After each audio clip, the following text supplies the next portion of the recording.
Cette vidéo te présente le vocabulaire de la division euclidienne. Donc prenons un exemple. Pour effectuer la division euclidienne de 423 qu'on appelle le dividende par 18 qu'on appelle le diviseur, on cherche le nombre de paquets de 18 que l'on peut faire dans 423.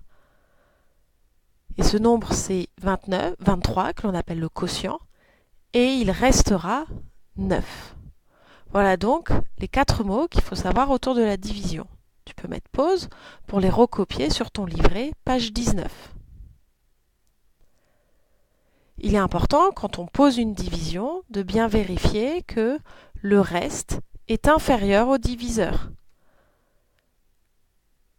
Et il est important aussi de noter que l'on ne peut pas diviser par 0. Il n'est pas possible de faire des paquets de 0. Page 20 de ton livret, on te présente les étapes pour poser une division. Tu as aussi une vidéo qui t'explique comment poser une division.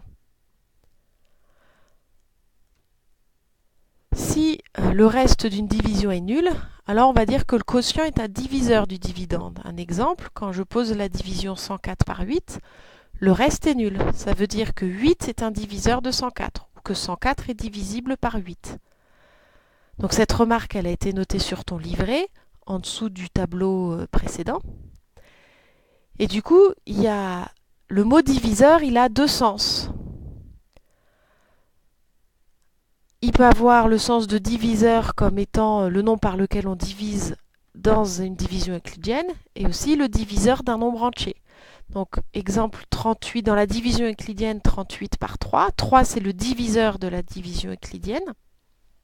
Mais par contre, 3 n'est pas un diviseur de 38, parce que quand on pose la division euclidienne, le reste est non nul. Donc bien faire attention entre les deux sens de ce mot diviseur. Cette vidéo est terminée.